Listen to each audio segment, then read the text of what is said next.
Welcome once again, my fellow manipulators of digital fate. I'm Richie, this is Capricorn, and this is our Murders at Karlov Manor set review. We are on to blue. We already did white. If you missed that video, I'm going to link it in the About section down below, so you can check that out for my take on all of the white cards in Murders at Karlov Manor. This video is about blue, and there's plenty of great blue cards, so I'm excited to dive right in. Also, we do have a spoiler short playlist. As these cards were being spoiled, I was making 59-second long spoiler short videos for each of them. So if you're interested in seeing my take on a particular card and don't want to wait and get through an entire set review video, you can just check out that playlist and find the card you want and see what I think, my first impressions and so on and so forth. So I'm going to link that up above and down below as well. Check that out when you get the chance. Alright, here's blue. Let's get into it. We're starting with Agency Outfitter. This is a 4/3 Sphinx Detective with flying for 2 blue and 4. When it enters the battlefield, you may search your graveyard, hand, and or library for a card named Magnifying Glass and or a card named Thinking Cap and put them onto the battlefield. If you search your library this way, shuffle. Now, what's interesting about this card is Magnifying Glass is a mana rock and can tap for a mana. Thinking Cap can equip to a detective for just 1 mana, and then gives that detective, or gives any creature it's equipped to, +1/+2. We'll get to those cards when we go over colorless, but just so you know what they do, essentially when you find those with Agency Outfitter, you're able to immediately tap the mana rock to pay for the 1 equip target detective cost on the Thinking Cap, and turn Agency Outfitter into a 5/5 flyer right away, which is pretty good, honestly, at uncommon. If you can manage to draft all of those cards in draft, this can give you a lot of value. Not only is it basically a 5/5 flyer on the board for 6, but it's also 3 permanents on the board, one of them being a mana rock that can continue to generate mana every turn, one of them being that Thinking Cap that you can move on to another creature if the Outfitter dies, and also the Magnifying Glass can make clue tokens too, so it is a lot of value, and I think this guy is pretty decent top end as a finisher in limited archetypes. Now, obviously too expensive for constructed, but the fact that it does grab 2 other permanents makes me kind of curious as to if it could work in constructed, and I'm almost positive it couldn't, but you can't help but scratch your head and wonder, you know, with a card like this. Moving on, we've got Behind the Mask. This is an instant for 1 blue mana. As an additional cost to cast this spell, you may collect evidence 6. Until end of turn, target artifact or creature becomes an artifact creature with base power and toughness 4/3. But if evidence was collected, it instead has base power and toughness 1/1. So this card's pretty cool. It's just a 1 mana instant speed trick, and it's just a common, so it's really easy to pick this up towards the tail end of a pack in a draft and just use it to sort of flesh out your trick suite in your limited deck. And the fact that it can be used 2 different ways depending on how you use it is pretty cool. Sometimes you can just turn a key artifact, a clue token or whatever, into that 4/3 just to swing through for the final points of damage, you know, or turn it into a 4/3 at instant speed to block and trade with one of their 4 toughness creatures, and all you lose, you know, is just the 1 little artifact token or whatever you use this on. That can be pretty good. Or alternatively, just use this on their dude. Because it's at instant speed, you can do it in the middle of combat and just block their guy with anything you have that's at least a 1/2 or bigger and just kill it because it becomes a 1/1. So pretty cool little combat trick for blue, because it's a common, really easy to pick up late in a pack, like I said. So I expect these to show up at a decent rate in limited decks, but it's not going to be like a top pick or anything. Moving on, we've got Benthic Criminologist. This is 1 blue and 4 for a 4/5 Merfolk Wizard, and whenever it enters the battlefield or attacks, you may sack an artifact, and if you do, draw a card.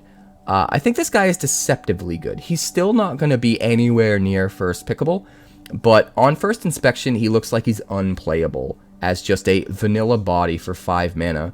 But the fact that he triggers on ETB and on attack is actually pretty beneficial, and I think it's going to be pretty easy to get artifact tokens in this format in Limited. So being able to immediately draw a card when you play it, put a giant body onto the board to like block your opponent's aggro, and then start to draw even more cards on attack, it could actually be worth being considered to be in a deck when really on first inspection it looks like it's not all that great and not very playable. But I do think that maybe just one of these at the top end could make the cut in a deck that's just looking for something like this that doesn't really have anything big at the top end yet. Moving on, we've got Bubble Smuggler. This is 1 blue and 1 for a 2/1 octopus fish.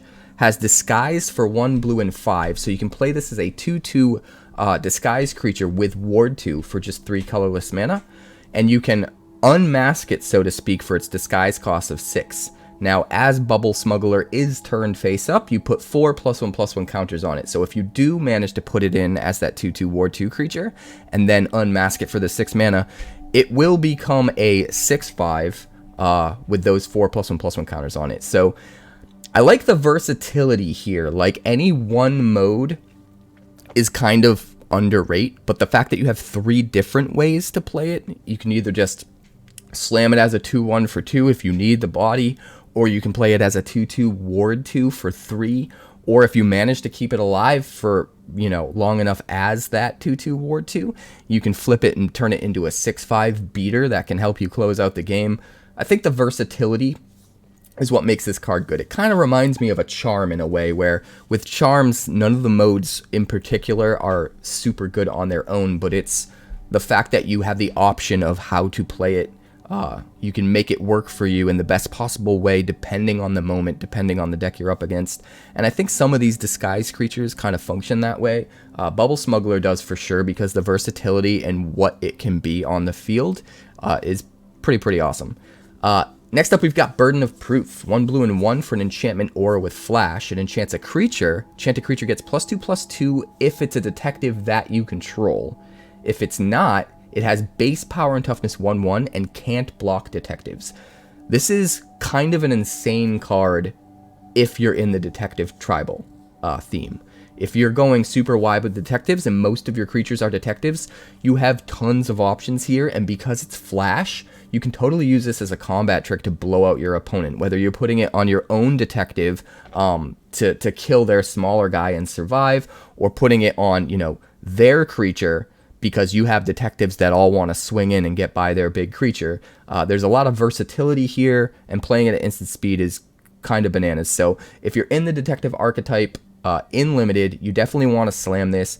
It's possible that if detectives are a thing in Constructed, this card could see play, but at the end of the day, I think straight up removal is just always going to be better and probably make the cut more often than something as cute as a card like this. So I don't think it will, but it is possible if detectives end up being a strong enough deck in Standard that something like this could see play. Moving on, we've got Candlestick. This is the blue clue equipment. 1 blue mana for an artifact clue equipment. Equips for 2, equip creature gets +1/+1, and whenever this creature attacks, you surveil 2. You can pay 2 and sack the Candlestick to draw a card. Now, just like the white clue equipment, this card is a lot better than we normally see as far as common or uncommon equipment, because not only can it be an equipment that gets you value, makes your creatures bigger if you have more creatures to put it on whenever, you know, the one that it's on dies, and can even surveil 2, which can help you to collect evidence if you're in that kind of a deck. But if you're out of creatures, which is normally the problem with equipments, they end up being a dead card. With this, if you're out of creatures, you don't have anything to put it on, you can just sack it for 2 and draw a card. So I think this is worth considering more so than equipment like this typically would be. Moving on, we've got our blue cases. This is Case of the Filched Falcon, an enchantment case for 1 blue mana. When it enters the battlefield, you investigate, which means for 1 blue mana, you're getting an enchantment here, and you're getting an artifact token, which is in the form of a clue token. Now, to solve it, you just have to control 3 or more artifacts, and once it is solved, you can pay 1 blue and 2 to sacrifice the case, put 4 +1/+1 counters on target non-creature artifact, and it becomes a 0/0 bird creature with flying in addition to its other types. I think this card is actually kind of nuts. Hold that thought. Nectar of the Gods. So delicious. The fact that you get 2 permanents on the field for 1 mana, you get an enchantment and an artifact. Both of those count for things like Reign of Machiko or Yosha Declares War. Pretty cool stuff, to be honest. But the fact that you can also just pay 3 and turn your crappiest artifact into a 4/4 flyer forever, just at any point later in the game once this becomes solved, which is going to be pretty easy to do if you're playing an artifact-themed deck.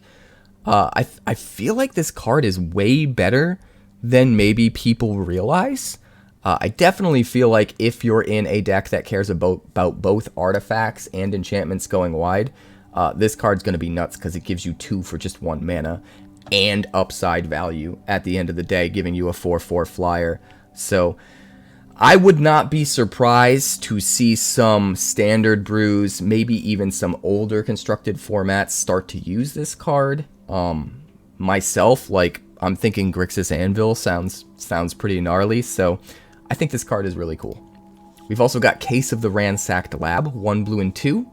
Instant and sorcery spells you cast cost 1 less to cast. That's a static ability when you play this. It hits right away. So if you have a 2 mana instant or sorcery in your hand, you play this on turn 4, you can then immediately play that spell for just 1 mana.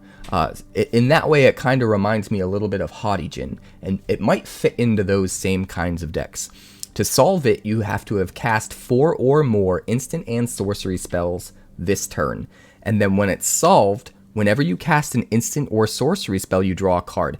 That solved ability is absolutely insane. Every instant and sorcery spell in your deck now cantrips. You can totally go off. And a lot of people are saying that, you know, they think it takes too much to solve this and that it's going to be too hard to actually get this to a solved condition, especially getting this to a solved condition while you still have instants and sorcery spells to cast without being out of gas. But I think it's actually a little bit easier than most people realize. If you're designing your deck properly, you can run plenty of 2 mana blue spells that look at the top however many cards and put 1 into your hand, right? And if you're doing that, those 2 mana spells are only costing 1, which means you can play 1 to look at the top however many, find another card like that, or an opt or whatever, and then just play another one and just kind of keep going. So you don't have to just play something like opt with this to try and get to those 4 instants or sorceries in the same turn. You can play a plenty of 2 mana spells that can dig and make sure you find another spell to play, instead of just hoping you don't run into a land and then get stopped dead in your tracks before you play 4. So I think if you're building your deck with that in mind, you can actually get to this solve state pretty effectively, pretty efficiently, and this thing can start to do a ton of work and just draw you a card with every spell you cast. And don't forget, no matter what, whether it's solved or not, you're always getting that instants and sorcery spells cost 1 less static ability, even after you're drawing cards. So like, both of those abilities together becomes insane. And I can't help but think that there's gotta be some kind of way to break this card, maybe in a 𝐂𝐑𝐄𝐈 deck, or maybe just in a deck that, like I said, uses a lot of search to just keep going. It's definitely something I want to mess around with and see where we can take it. Next up is Cold Case Cracker, 1 blue and 3 for a 3/3 spirit detective with flying. When it dies, you investigate.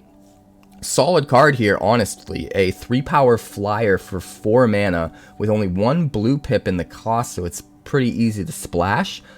Is pretty nuts at common, to be honest. The fact that you can pick this up pretty late in the draft because it's at the common rarity, and really fill out your deck with some evasion, even if you just have to splash it. It's very splashable. Seems pretty good. And the fact that when it dies, it just gives you a clue token to kind of replace itself, gives you that automatic value, I think makes this guy pretty good. It's not going to be first pickable or even pickable high in the draft, but like I said, the fact that it's a common means you can pick it up pretty easily towards the tail end of a pack when all the good stuff is gone. And at that point, getting something like this is actually pretty good, to be honest. Moving on, we've got Conspiracy Unraveler. This is a 6/6 Sphinx Detective with flying for 2 blue and 5. You may collect evidence 10 rather than pay the mana cost for spells that you cast.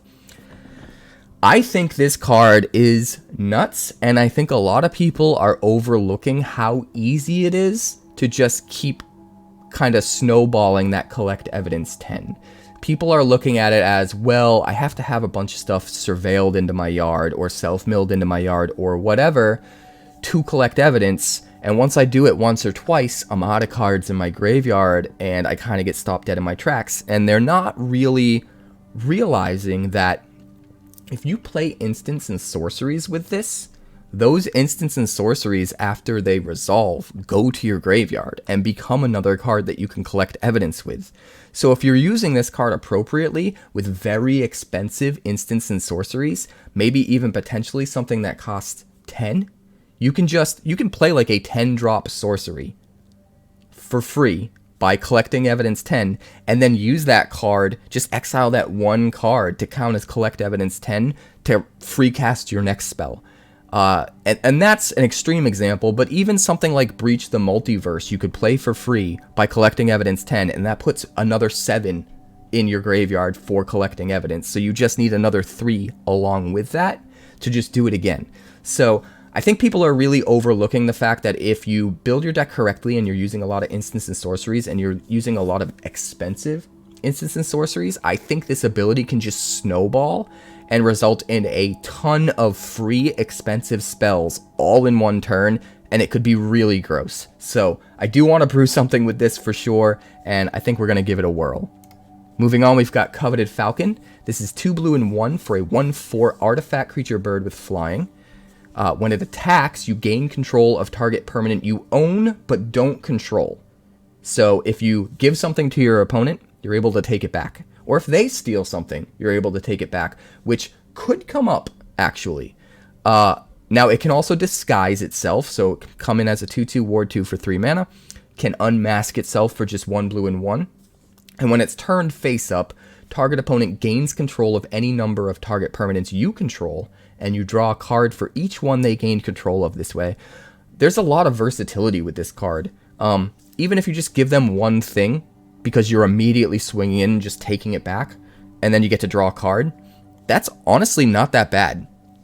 But you can also use it to give them things that they don't want to have, like an Archfiend of the Dross. When it's about to lose the game for you, just hand it over with Coveted Falcon, and now they lose the game instead. Or maybe you're giving them a bunch of rat tokens so that you can play like Hirobi's Whisper, or what is that card called? The saga that transforms into the flyer that takes back all the rat tokens when it flips. That guy. Like, you could give him a bunch of rat tokens, take them all back. You could do all sorts of shenanigans. I think people are overlooking the fact that this is just pretty decent even without the shenanigans. You know, being able to give just a couple crappy things to your opponent, draw a couple cards, and then over time even get those crappy things back to get even a little bit more value, just seems pretty decent on a flyer with a big butt. And this guy can just do a lot of stuff. Now, is it amazing? Probably not. I don't think it's like a tier 1 card that we should get super stoked about for Constructed. But what is fun to think about is the fact that the next set that's coming is Outlaws of Thunder Junction, and one of the main driving themes of Outlaws is the idea of stealing, right? Train robberies and stagecoach robberies and that kind of thing. So I almost wonder if there's going to be a lot of stealing thematically in that set, and if so, Coveted Falcon becomes a lot better, because you can take whatever they steal from you back if stealing is just a big enough deal in that set. It could become something that's just kind of baked into a lot of decks because of it, and that could be really interesting. So we'll wait and see on this one. Moving on, we've got Crimestopper Sprite. This is a 2/2 fairy detective for 1 blue and 2. As an additional cost to cast it, you may collect evidence 6. It has flying, and when it enters the battlefield, you tap a creature, and if you had collected the evidence 6, you put a stun counter on the creature you tapped. This is a lot. We've come a long way since Windrake. Okay, a 2/2 flyer for 3 is fine as a common anyway, to just fill out your curve, to give you a little bit of evasion to help you close out games. Like, it's not anywhere near first pickable, but a 2/2 flyer is fine as like your 22nd, 23rd card. But having the ability to tap a creature and then the optional ability of putting a stun counter on that if you have stuff to exile from your yard just makes this that much better.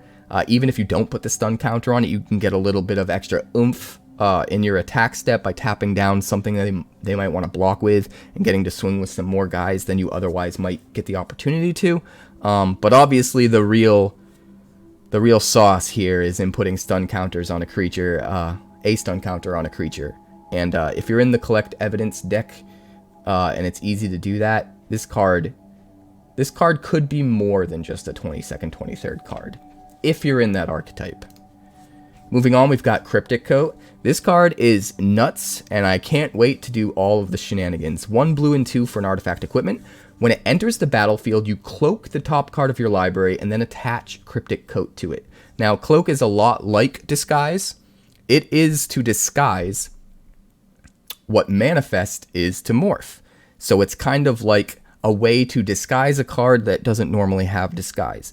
But it doesn't technically count as a disguised card. It counts as its own thing, cloaked. But a cloaked card is still the same as a disguised card as far as it's a 2/2 creature that is colorless with ward 2. The main difference is if a creature is cloaked, you're allowed to turn it face up for its mana cost rather than any kind of disguise cost, because it doesn't have a disguise cost, typically.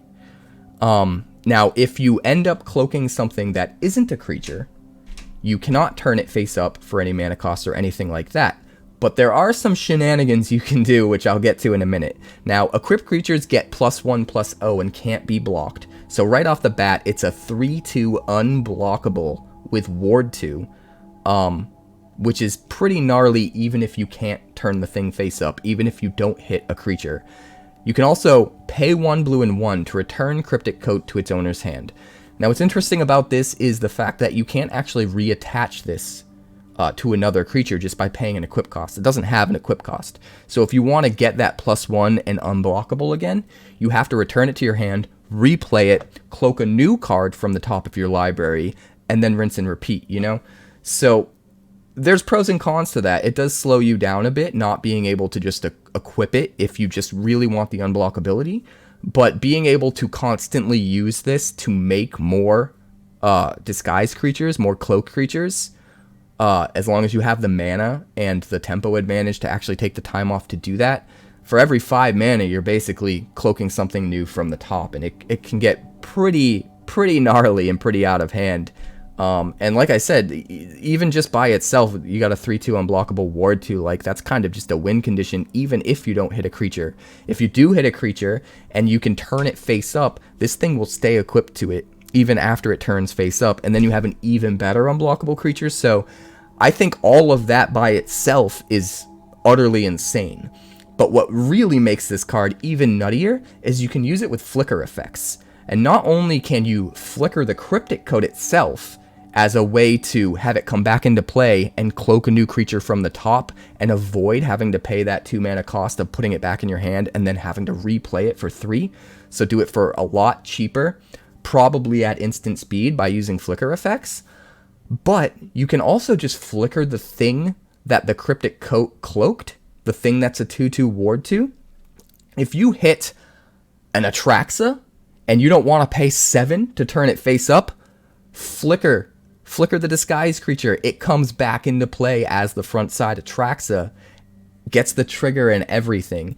Unreal. But it's even beyond that, because at least with Atraxa, you could just pay 7 and turn it face up, right? But you could hit a non-creature permanent with this, let's say a Portal to Phyrexia as an example, which you could never turn face up for a mana cost because it's not a creature. You could flicker that Portal to Phyrexia when it's in play with this equipped as a 2/2 ward 2 creature, and then it comes back as actual Portal to Phyrexia, makes them sack 3 creatures, and starts bringing something back every turn. And you can just keep it as a creature, swing in first, and then do that at instant speed at the end of their turn, and just really blow them out, or in the middle of combat. there's so much cool stuff you can do with this card, and I am absolutely going to be brewing that deck. I think cloaking is insanely powerful, especially combined with flicker effects, and we are going to bust that wide open as soon as the set launches, so look forward to that for sure. Moving on, we've got Curious Inquiry, 1 blue mana for an enchantment aura. It enchants a creature. Enchanted creature gets +1/+1 and has whenever this creature deals combat damage to a player, investigate. This is fine. This is, this set's version of this type of card. Instead of just drawing a card when you hit, you get the clue token instead. So you have to jump through an extra hoop of paying 2 mana, crack the clue token to draw the card. But it also gives +1/+1, and it's just for 1 mana. So it's not so bad. And if you have ways to get extra value off artifacts in play, you can even maybe get a little bit more value than just cracking the clues for cards. So there's some versatility here as well. I think it's pretty interesting. I would still probably rather draw the card right away than get a clue token, but with so many clue token synergies in this deck, it could be wrong to think that way. It's hard to know for sure. Moving on, we've got Deduce. This is 1 blue and 1 for an instant. Draw a card and investigate. This card's really good at common. Like, this can easily fill out your deck if you're coming up short on cards. This just digs you through, gets you that much closer to finding your bomb in limited, draw a card, and get another piece of, real estate on the board to eventually draw a card later. That's two cards for 1 card. Granted, it's a bit expensive to do, but as a common, and you can split it up over multiple turns, I think it's honestly pretty fine. I think it's pretty good. I think this will see a lot of play in limited. Moving on, we've got Dramatic Accusation. 1 blue and 2 for an enchantment aura. It enchants a creature. When it enters the battlefield, you tap enchanted creature. It doesn't untap during its controller's untap step. And you can pay 2 blue mana to shuffle enchanted creature into its owner's library. That's kind of the best removal you could hope for, right? It's even better than Exile because we have certain cards now that can interact with cards from Exile. But if you're shuffling it into their library, like, it's just gone. So I kind of like this. I kind of like the way it works, and I like this sort of effect a lot more on this sort of blue tap down aura rather than seeing similar effects like that on white pacifism style auras. It gives blue the versatility and removal that it really needs, where it can just tap something down for now. But even if it's like a really bad threat because of an activated ability or something like that, and tapping it down just isn't good enough, if you're willing to put in the extra mana on another turn, or even on the same turn, depending on the circumstance, you can just get rid of it entirely, and not even to exile, just back into their library so they can't interact with the card at all. So I think it's, we're seeing a lot of good commons, I shouldn't say good, but playable commons, way more so than past sets, I feel. It'll be interesting to see how limited works out. Next up, we've got Eliminate the Impossible. 1 blue and 1 for an instant. Investigate. Creatures your opponents control get -2/-0 until end of turn. If any of them are suspected, they're no longer suspected. This could be a blowout against the right deck. If your opponent's in like a suspected tribal theme sort of deck, and they've got multiple creatures that are suspected with menace coming in at you, being able to just take that menace away and give all those creatures -2 attack until end of turn so that you can blow them out in combat, while also investigating and giving you a clue token so that you can get some card advantage and get back the card that you spent, basically, makes this card a lot better than it would normally be. And for only the 2 mana, I like it a lot.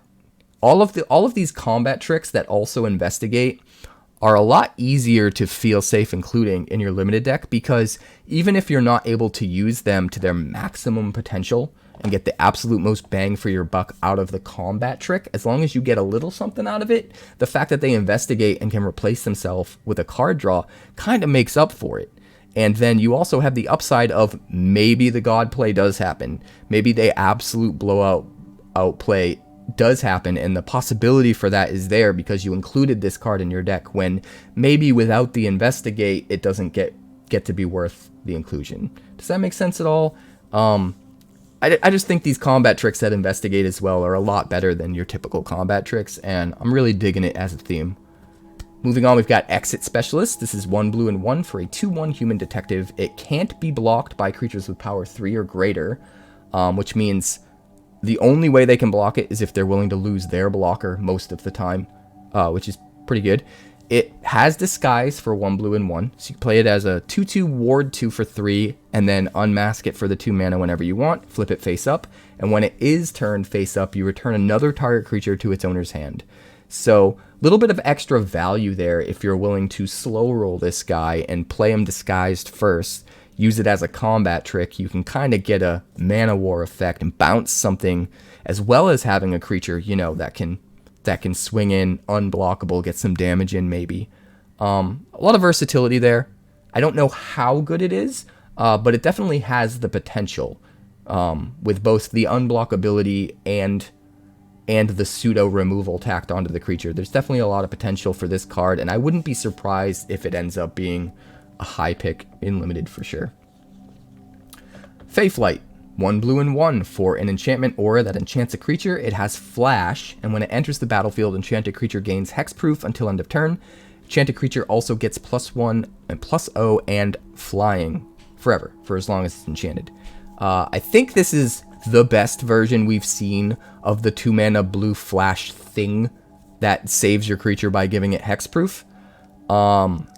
Being able to do that to basically make your opponent waste their removal spell because you can give hexproof at instant speed is a pretty good ability in and of itself, but usually the amount of leftover value we have is pretty marginal. The fact that this buffs power and gives flying is nuts, because even if you use it on a 1 power creature, bare minimum floor, you're turning that creature into a 2 power flyer, but you're probably saving this to give a better creature hexproof, and that creature's becoming even more dangerous with the +1 power and getting that flying, that evasion. So being able to save your best creature, make them waste a removal spell, and turn your best creature into an even more dangerous finisher with evasion in the process is pretty powerful and Limited, to be honest, and I'm absolutely going to be jamming this thing and drafting it pretty highly, I think. Moving on, we've got Forensic Gadgeteer, 1 blue and 2 for a 2/3 Vedalken Artificer Detective. That's a whole lot of things. Whenever you cast an artifact spell, you get to investigate, and activated abilities of artifacts you control cost 1 less to activate. This effect can't reduce the mana in that cost to less than 1 mana. Let's think on that for a moment while I sip on some Nectar of the Gods.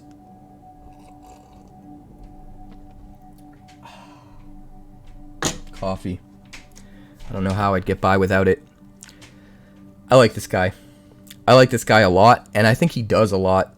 And it's hard to even wrap your head around everything he's doing, especially in Constructed.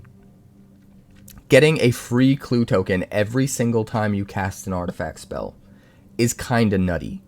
It's an extra artifact with every artifact you play, and if you're in a deck that's trying to go wide with artifacts for other reasons, whether it be 𝐂𝐑𝐄𝐖 Anvil, Chico's Reign of Truth, Teething Wormlet, whatever the case may be, that by itself is going to be nuts.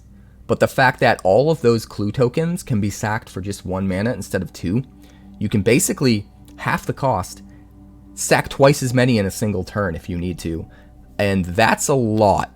Like, I think it's easy to look at this and just say, oh, it's just 1 mana, but no, it's a 50% reduction. So if you look at multiple clue tokens over the course of a single turn, like, you're basically able to sack twice as many clues as you otherwise would be able to because of this ability.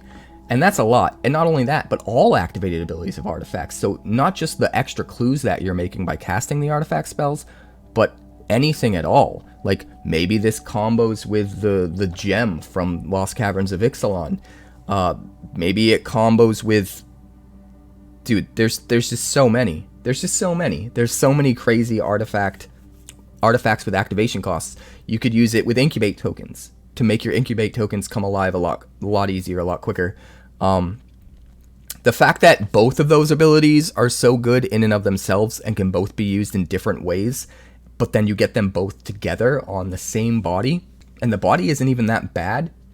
Like, it's not completely on rate as a 2/3 for 3, but it's not awful either, you know? So I don't know exactly what direction I'd want to go with this guy in Constructed, but there's got to be something ridiculous that breaks him, right? Let me know in the comments down below how you'd want to use Forensic Gadgeteer, because both of those abilities on one card is just kind of nutty. Like, the potential to just go super wide with artifacts and then absolutely abuse the hell out of those artifacts seems pretty wild. All right, moving on, we've got Forensic Researcher, 1 blue and 2 for a 1/3 Merfolk Detective. You can tap it to untap another target permanent you control. You can also tap it and collect evidence 3 to tap target creature you don't control. So even just if you use this how it's intended, it's pretty decent. I think it's worth considering in Limited for sure. But there's a couple of busted ways to use this card. For example, the 2-mana Merfolk enchantment that we got in Lost Caverns of Ixalan. The name is eluding me right now, but whenever you tap a Merfolk, you make a 1/1 Merfolk token. This guy gets kind of nutty, right? Because you can tap a Merfolk for an ability, get a Merfolk, tap this guy to untap the Merfolk, get a Merfolk, and then tap that first Merfolk again and use that ability again and get another Merfolk again. So you got 2 activations of that creature's ability and 3 Merfolk tokens, and that's just a lot.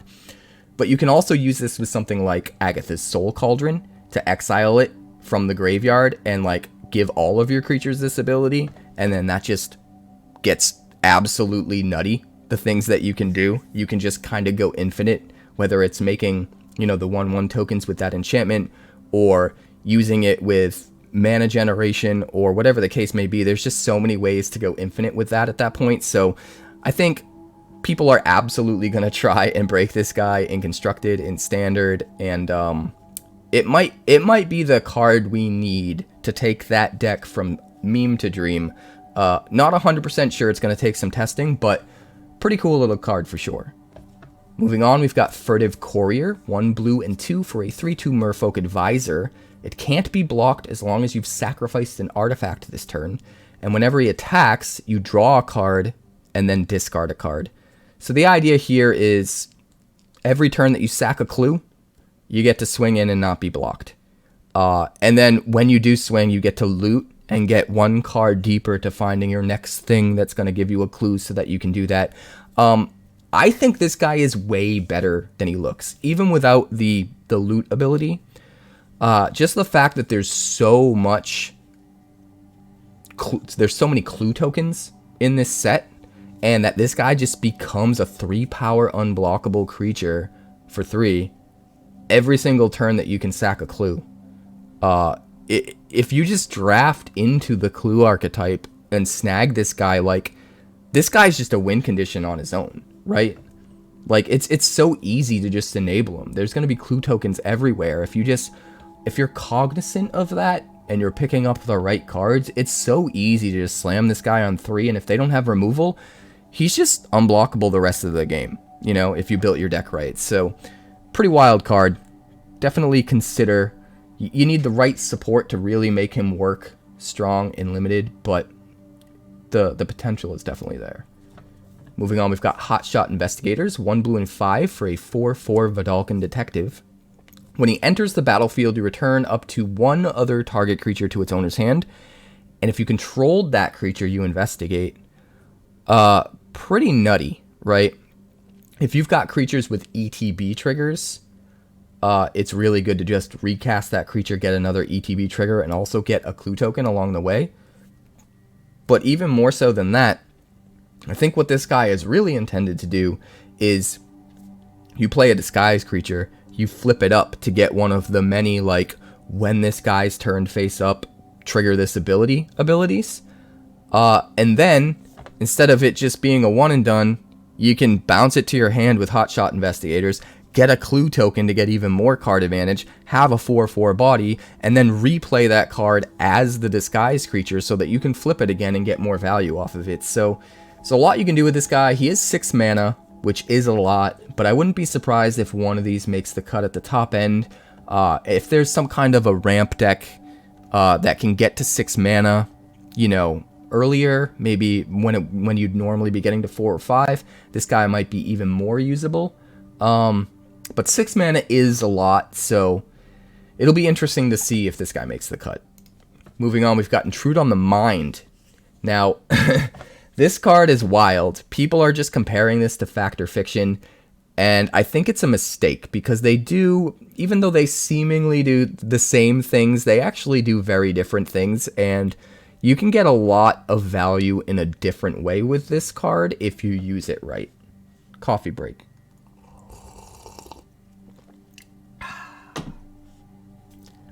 Two blue and 3 for an instant. You reveal the top 5 cards of your library and separate them into 2 piles. An opponent chooses one of those piles. You put that pile into your hand, put the other into your graveyard, and you create a 0/0 colorless Thopter artifact creature token with flying and put a +1/+1 counter on it for each card put into your graveyard this way. That's a lot. First of all, unlike Fact or Fiction, you reveal all of the cards and you pick the piles. Your opponent does not. So there are no... We've seen multiple ways of doing this in the past, right? There's no... Your opponent separates them into piles, like you pick the piles, which is a very, very different mind game to play. And there's also been some cards in the past that make 2 piles, but like one of them is face down. There's none of that. So get that out of your head. But what's interesting about this card is you also get the Thopter. So you can do interesting things like maybe the one card that's a blowout that's going to like totally blow out your opponent and win you the game. It's almost like a tutor for that card. You put that one card in one pile and put the other 4 in another. And then they have to choose, like, do they give you the one card that you really need to take over the game and a 4/4 flyer? Or do they give you 4 cards and a 1/1 flyer? Like, I feel like either of those scenarios could be absolutely backbreaking, depending on if that one card is strong enough and the card that you need at just the right time. But there's other stuff you can do too. Like, you could do 5 and 0 if you wanted. You could play with cards that you want in your graveyard, so maybe it's not a bad thing putting some of them in the graveyard because the rest go to your graveyard. They don't go like on the bottom of your library or whatever. You can do really cool things like wait for your opponent to attack you with, like, say a 4/4 and then play this and respond by making a pile of 5 and 0. Like, what do? Do they give you 5 cards? Or do they let you get a 5/5 flyer that immediately blocks and kills their attacking creature and then can swing back and crack back for 5 the next turn? Like, some games, that's going to be good enough on its own. So there's a lot of versatility here and a lot of really interesting, weird stuff you can do with this card. And I kind of love it. I kind of can't wait to experiment with it. So we'll see how it pans out on launch day. Moving on, we've got Jaded Analyst. Is this me? 3/2 Human Detective for 1 blue and 1. Has Defender. Whenever you draw your second card each turn, it loses Defender and gains Vigilance. I feel like this is better than most cards like this. I mean, normally these 2 mana Defender creatures that can lose Defender under some stipulation are 3/3s. So in that way, it's not quite as good. But gaining Vigilance as well is super strong. Like, being able to swing in for 3 and still keep your 3 power guy as a blocker when he only costs 2 mana, that's a lot of power. And not only that, he's a human and a detective, which are 2 very relevant creature types, especially detective if we're talking limited for this set. So I think this guy is a lot better than he looks. I feel like a broken record. I feel like I'm saying that about a lot of the commons, but I feel like they really upped the ante. I don't want to say the power level of the commons, but as far as the playability of the commons, this is absolutely a consideration for like that 22nd, 23rd card in your deck. Next up, we've got Living Conundrum, 1 blue and 4 for a 2/5 elemental with hexproof. If you would draw a card while your library has no cards in it, you skip that draw.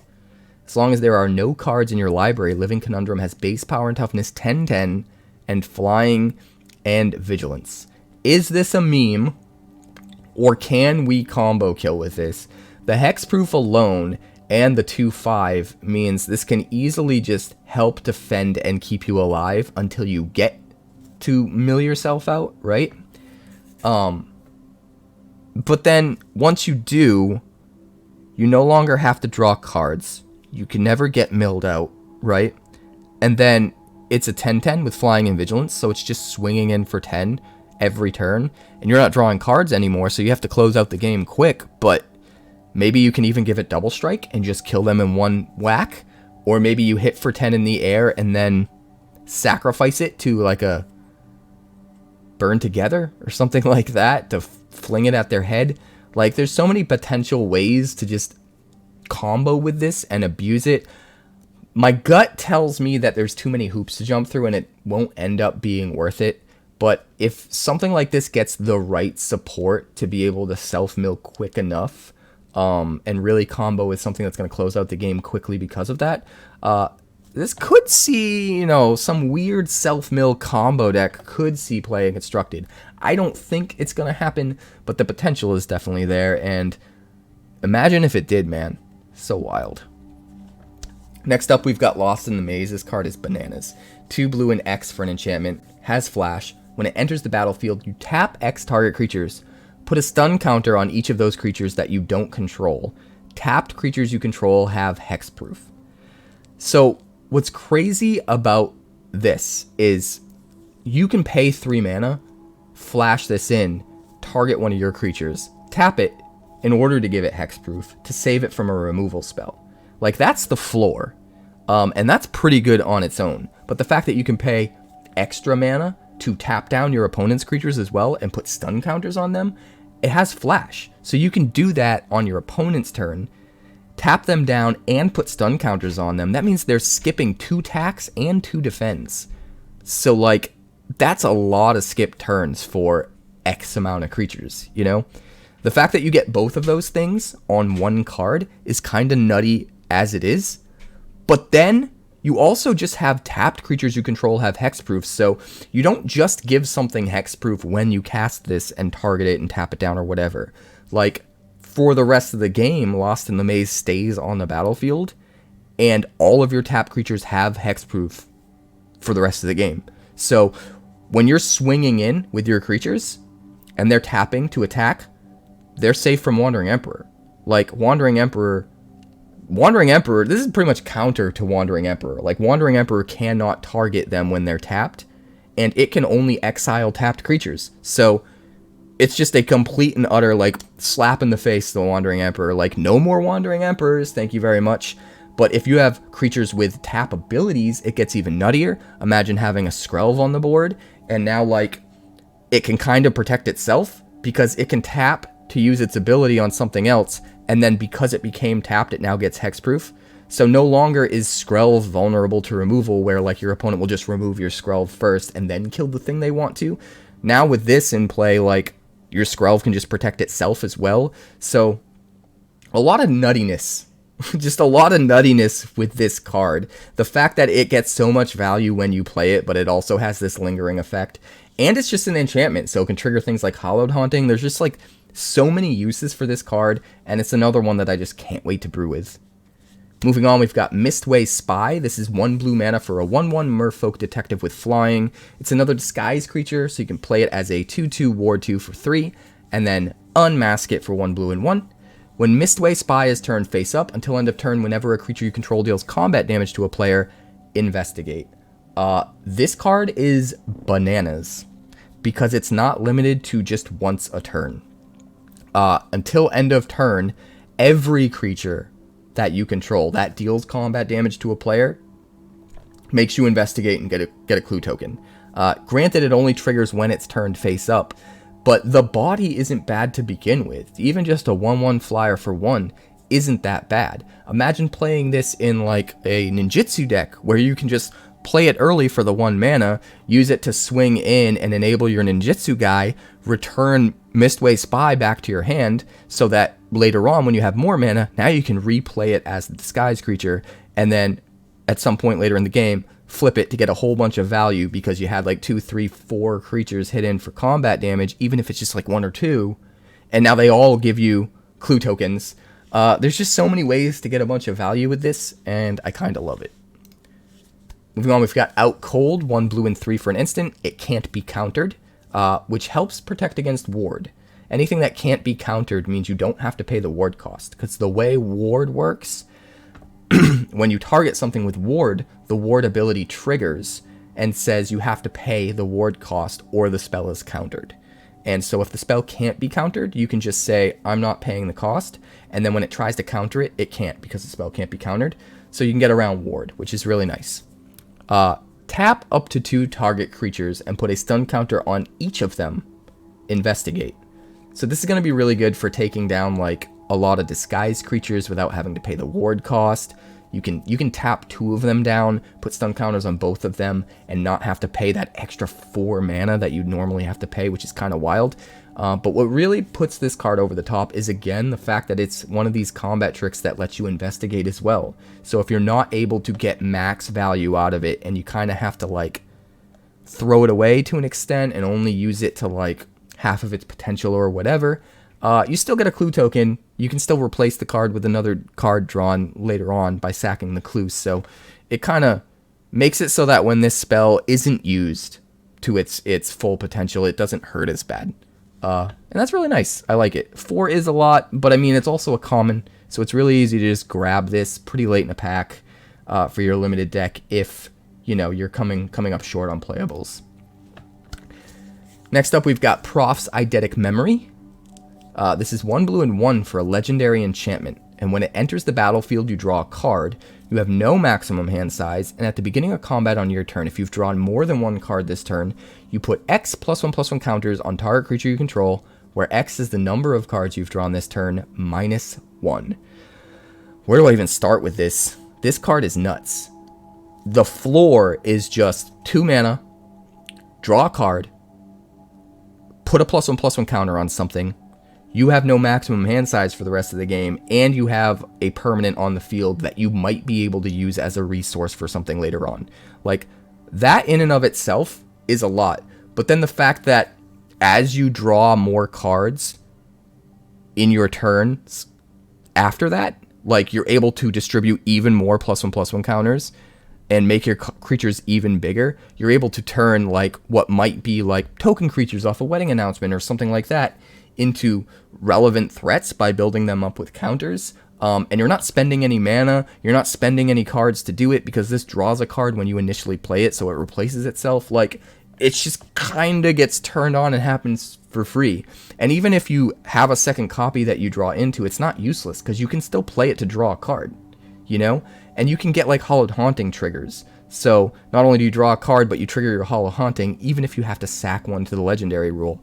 So there's just so many different things this can do, and if you're in the right deck where you can absolutely go off with card draw prior to combat, like, you could just get even more value off this. And it's just, I feel like this card is kind of nutty, and it's definitely going to make an impact in Standard. I don't know exactly what decks are perfect for it yet. If you have ideas about what cards could really push this to the max and abuse it, definitely let me know in the comments. But it's definitely a wild card, and it's absolutely gonna pop up in some tier 1 constructed decks 100%. Like, my first thought is Esper Raffine, although it is worth noting that it doesn't work with Raffine's Connive trigger, because at that point you've already attacked, so combat has already begun and it's too late to get the counters. So it doesn't work with Raffine itself, but it might still end up in that deck because of other cards it could work well with. So I don't know. We'll see. Let me know. Next up, Projector Inspector. Say that 3 times fast. 3/2 Human Detective for 1 blue and 2. Whenever Projector Inspector or another detective enters the battlefield under your control, and whenever a detective you control is turned face up, you may draw a card. If you do, discard a card. We finally have a common that I'm not like, wow, this is so much better than I feel commons typically are. This is filler. This isn't that great, you know? You can get some looting out of it if you're in the detective deck. You know, it might fill in a card slot in that scenario for you if you're, you know, running short of playables. But this is definitely one of the most meh commons we've seen. And I feel like it's pretty safe to pass over this guy. Next up, we've got Reasonable Doubt. 1 blue and 1 for an instant. Counter target spell unless its controller pays 2. And also suspect up to 1 target creature. What an interesting card. Like, getting to suspect something for basically free on your counter spell seems pretty okay, but like I'm not 100% sure what deck wants this. Like you probably want to be in an aggressive deck because whether you're suspecting their creature or your creature, it works best if you're being aggressive. If you suspect their creature, it makes it unable to block, but it gains menace, so you still need to race them. It's just they can't block with the thing that they'd want to block with, so you're probably set up to be able to race them a little bit better. If you suspect your own creature, well, now you're not able to block with it, which means you also have to race them, but you have menace, so it's harder for them to block the thing. So counter spells in a deck that's trying to race the opponent, I don't know what deck wants that, but at the same time, it's kind of just free. Like 2 mana instant speed counter something unless they pay 2 is pretty par the course for a card like this. So I don't know, maybe if there's an aggressive enough deck that wants to use these types of counter spells, it's possible this sees play. I can't really think off the top of my head where it would be used best, but interesting card. Next up, we've got Reenact the Crime. This card is bananas. 3 blue and 1 for an instant. Exile target non-land card in a graveyard that was put there from anywhere this turn. Copy it. You may cast the copy without paying its mana cost. So the obvious way to use this is in self-mill. Put something nasty in your graveyard, like an Atraxa or an Atali or Reach the Multiverse or whatever, and then you only just pay 4 mana and play it from your graveyard. It's almost like a reanimator spell for anything, not just a creature, not even just a permanent. Like you just cast a really expensive spell from the graveyard if you can self-mill it there. I think the trick there is being able to get it into your graveyard for little to no mana. You want to take advantage of the fact that this only costs 4 mana by playing it as soon as possible. And you're going to need ways of making sure you get a card into your graveyard the same turn that you're going to cast this, because that's the part you have to pay attention to and be careful not to forget, is the fact that you can only target something that was put there the same turn that you're casting Reenact the Crime. So it definitely is going to take some foresight, really figuring out ways to self-mill things into your yard without using mana, maybe the Jace Planeswalker, stuff like that, so that you can get the most out of this card. Like ultimately maybe even just play it on turn 4 and play some busted expensive spell. But another way that you can use this that I think is being overlooked is on your opponent's stuff. Like if your opponent plays a Breach the Multiverse the old-fashioned way, you can just immediately respond with Reenact the Crime for 4 mana and play that same Breach the Multiverse out of their graveyard the same turn to sort of keep par with what they're doing, which that's also kind of nutty, right? You could also just like pay 2 mana for a counterspell, counter their Breach the Multiverse, and if you have another 4 mana, then cast that Breach the Multiverse from their graveyard. You can do a lot of cool shenanigans with this, and I think it's being a little bit overlooked. I think if you build your deck just right, it's good, but I also think it has a ton of potential on being good with your opponent's stuff, even if you don't build your deck just right. So it'll be really fun to see where this card pops up, and in what ways it ends up seeing use. If you have ideas, this is another one. Definitely leave me a comment down below where you think this could be gnarly. Next up, we've got Steamcore Scholar, a 2/2 weird detective for 1 blue and 2. It has flying and vigilance. When it enters the battlefield, you draw 2, and then you discard 2 unless you discard an instant or sorcery or a creature card with flying. Like, this card can do so much. A 2/2 flying vigilance for 3 on its own isn't bad, but the fact that it draws 2 and you only discard 1 when it enters the battlefield, as long as you've built your deck correctly, is also just a ton of value. And if you can flicker it, you can get even more value off of it, but you don't even need to do that, right? Like, I mean, even if you just separate that ability into 2 and look at it as like draw a card and then loot a card, like on the same card, like that's nuts too. And then it's on a flying creature with vigilance, that's not a bad body either. So like, I don't know, this just seems really good. It's not one of those cards that you're gonna build around per se, but I feel like there's plenty of decks that this could slot into and work very well and give you just efficient card draw while also putting pressure on the board state. And those two things in the same card for only 3 mana seems pretty relevant. So, I don't know. We'll see where it ends up. Next, we got Sudden Setback. 2 blue and 2 for an instant. The owner of target spell or non-land permanent puts it on the top or bottom of their library. I think this card's a little bit better than it looks too. It's very easy to just see this as a 4 mana counterspell, and it's like not worth it, right? It's an overcosted counterspell, but it's more than that. Because even if you let's just look at the counterspell side first. You're countering a spell, but instead of it going to the graveyard, they either have to get rid of it forever by putting it in the bottom of their library, which is better than putting it in their graveyard, right? Because they can't interact with it, they can't get it back. Or they put it on the top of their library. But if they put it on the top of their library, it's essentially the same as bouncing the spell and then them skipping their next draw step, which is also really good. But then you have the added versatility of being able to target a non-land permanent if you want to.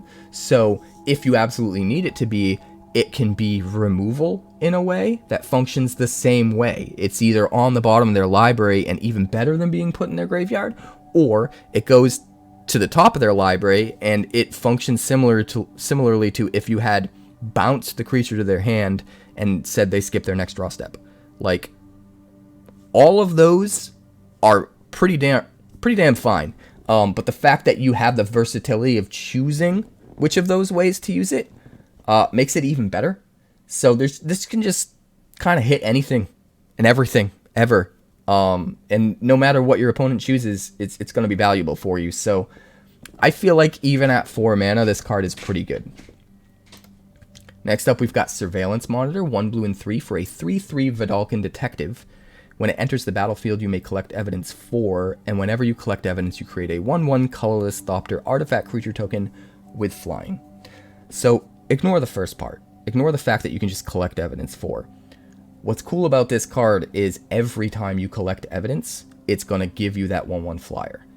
So if you're using all of your normal collect evidence cards to collect evidence for an ability, you're getting an additional ability here of also getting the Thopter, and that's where this guy starts to get really crazy. So I don't know, he's probably not good enough for Constructed.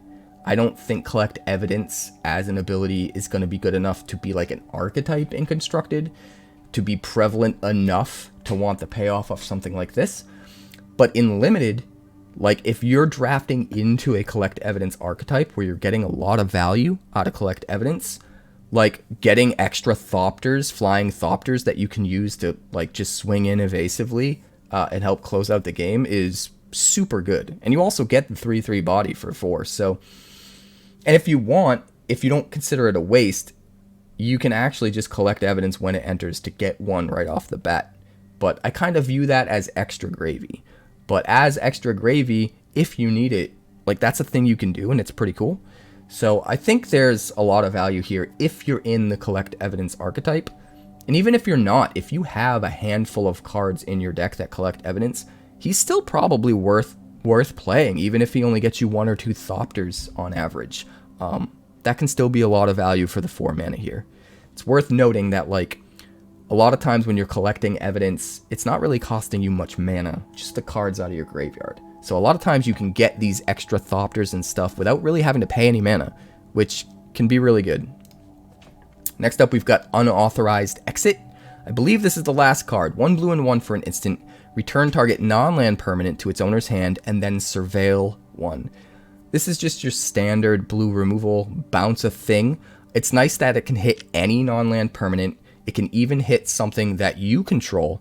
So it's really good for, like we said earlier, you can play those disguise creatures, flip them to get their flip ability, and then just return it to your hand with something like this so that you can replay it as a disguise creature and turn it face up again to get that ability a second time, which is nice.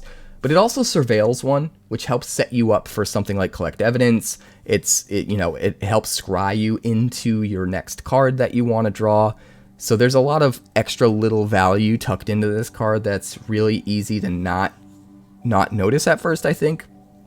So all of that at instant speed, I think it's definitely worth considering. I do think the power level of a lot of the cards in this set is pretty high. So at the end of the day, something like this might not be making the cut pretty high up. It still might end up being like a 22nd, 23rd card in your deck. But that's just because, like, even the commons in this set are just so much more playable than we're used to. So everything's just kind of bananas. And this card is no different. So that was my set review for blue. It's turning out to be a pretty wild set. Black is next. We'll be doing black, and then red, and then green, colorless, and then multicolored. And when all of that is done, I'll be putting up a video for the top 10 decks I'm interested in brewing come launch day. And if you want to be able to vote on those decks and which ones I do first and in what order I do those in, you can just join Patreon over at patreon.com/quarantinecapricorn. And even at just the $1 tier, yes, I do just a $1 tier, even though Patreon suggests 3 as the minimum. Even at the $1 tier, you can vote on that. And we only have a handful of patrons right now, so it's very easy for your vote to like matter significantly for even just that $1 a month. So if you're interested in becoming a patron, I would greatly appreciate it. Black's up next. We'll see you soon.